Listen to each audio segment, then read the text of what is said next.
It's a beautiful Saturday early afternoon.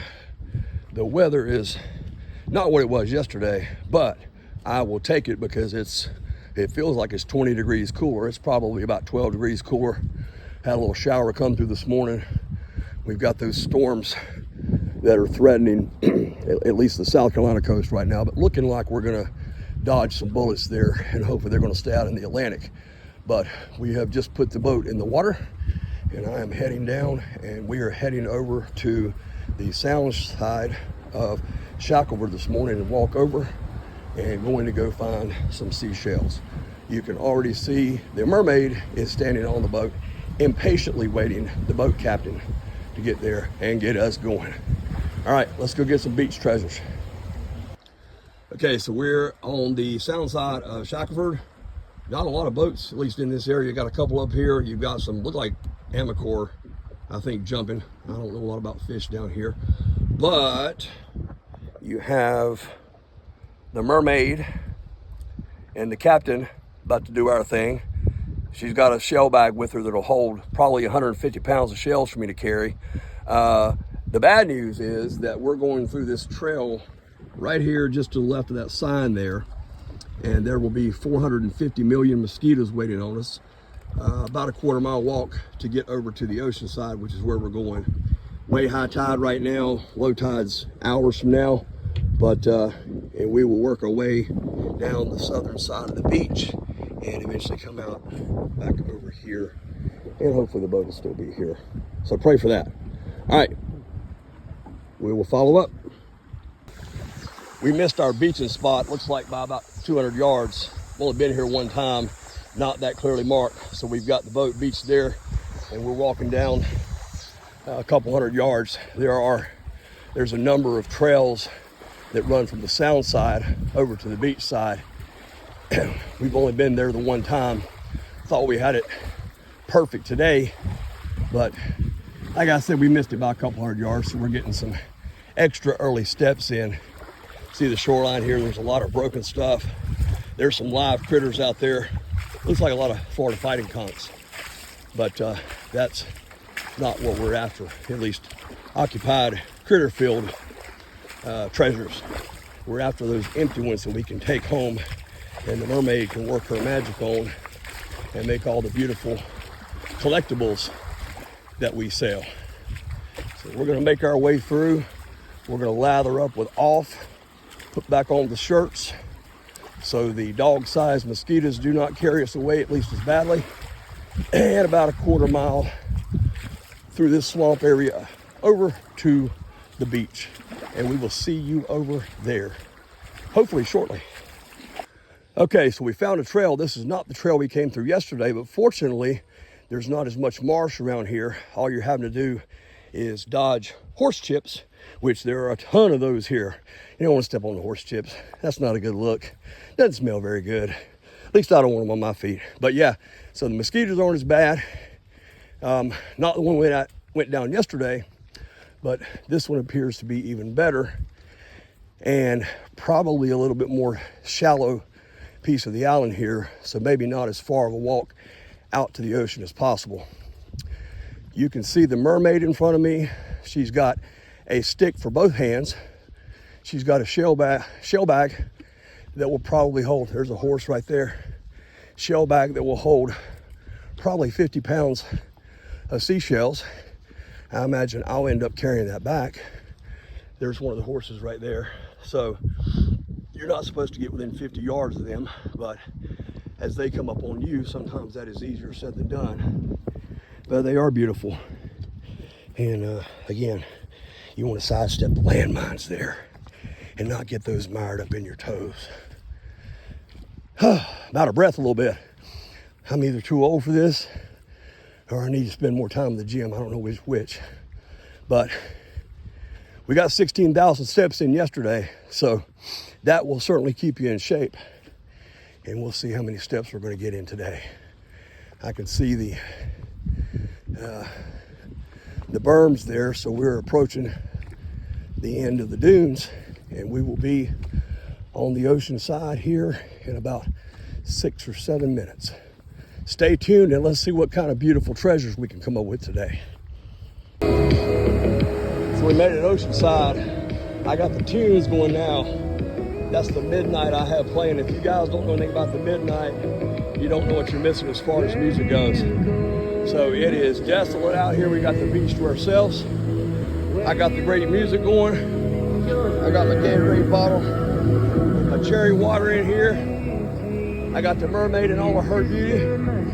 And we're going to decide which direction we're going to go head to try to pick us up some sea treasures. So one thing I'd like you guys to do, if anybody's been here and shelled in this area, hit us up with your favorite parts of the beach. Right now, we're about the center of Shackledord. The Shackledord Island ferry lets off down there. The Beaufort ferry lets off about over there. So we're about centerpiece. There's good shelling in all areas. On the backside of the tip of the island over there, that's where you're going to find all the big conchs out in the water. This is mostly going to be giant Atlantic cockles, scallops, might find some shark eyes, a lot of broken shells. But hit us up, let us know what your favorite part of Shackledord is based on your experience in collecting seashells. And I'm going to go jam to the midnight.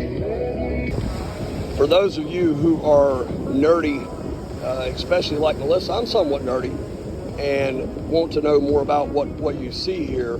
It's a mixture of a lot of different things. But I wanted to... So folks, this is why we were out here. Melissa just pulled this up, just right on the sand. This is a perfect, is that a knob whelk or a channel whelk? That's a knob whelk, part of the whelk family. Let me show you guys something about this one. So, this is most likely going to be a female. On the knob whelks and the channel whelks, you have the opening. The snail lives in here, protected, and the opening is on the right side. On the lightning whelks, which are more rare here and more common in Florida, the opening is on the other side. But by the time she gets this thing dipped in some acid magic and apply some lacquer type clear cover to it, this shell will be absolutely gorgeous. And that is a keeper shell right there. And that is primarily the reason why we were out here, to collect those big mamas, as we call them. And hopefully we'll find some more. This, ladies and gentlemen, is a queen helmet. And next to the Florida fighting conch, my favorite shell. They're not all that rare.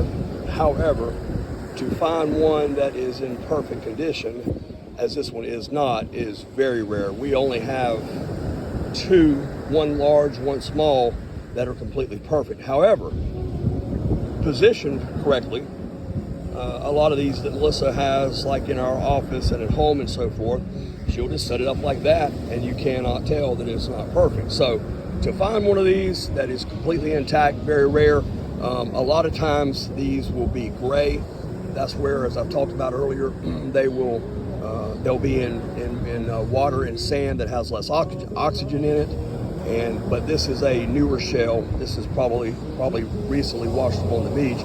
But you can tell by the broken knobs there, it's old as far as probably been out at sea for a long time. You can see the teeth there. The snail would be down in there under the side to the left there for protection. But these are absolutely gorgeous. Again, this is a queen helmet. There's a king helmet also. I've never seen one before, but I do think they are around the area. So again, next to like the Scotch bonnet, as far as the shells that people covet the most high in this area, this girl right here is right up there with them. Beautiful shell. Good find, baby. And this is a perfect shark eye. Again, you can see why it gets how it gets its name there.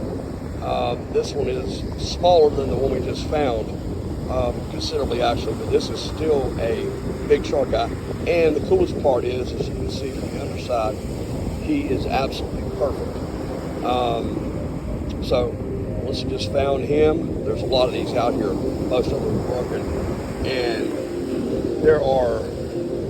Number one, I don't think anybody's been out in this section of the beach today because there's no tracks anywhere. There are tons and tons and tons of broken conch shells. I mean, there are hundreds of them out here, but they're not keepers because they've been beaten up by the surf or what have you. Here's another one here, channel whelk, knob whelk, but you can see him's got a big hole in him where he's been beaten. But pretty good day so far. We're finding a lot of beautiful goodies, and we'll see what else the day has in store. This is a massive queen helmet here, and you can tell because you're looking through and see the sand, it's obviously broken.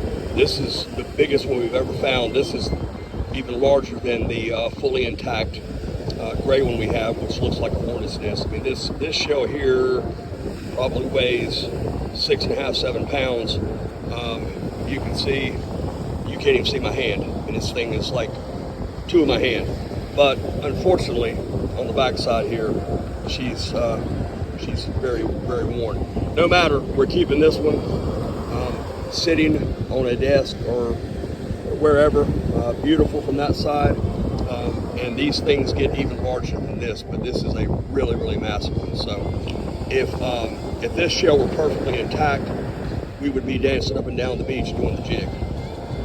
This is an olive, very, very common in this area, very common up and down the eastern beaches, especially down into Florida. You see he's missing his cap, and so he would not be a keeper, but pretty good size. You can see this relative to my 4 fingers here. They can be really small, and there are some that are considerably larger than this one, but this is a cool shell, and this is one that a lot of people collect. This is a lightning whelk, a lot more rare in this area. Southwest Florida is full of them. Could be a male. The females, never seen one anywhere near this size, but the females, they say, can grow up to 18 inches long, which is just absolutely massive.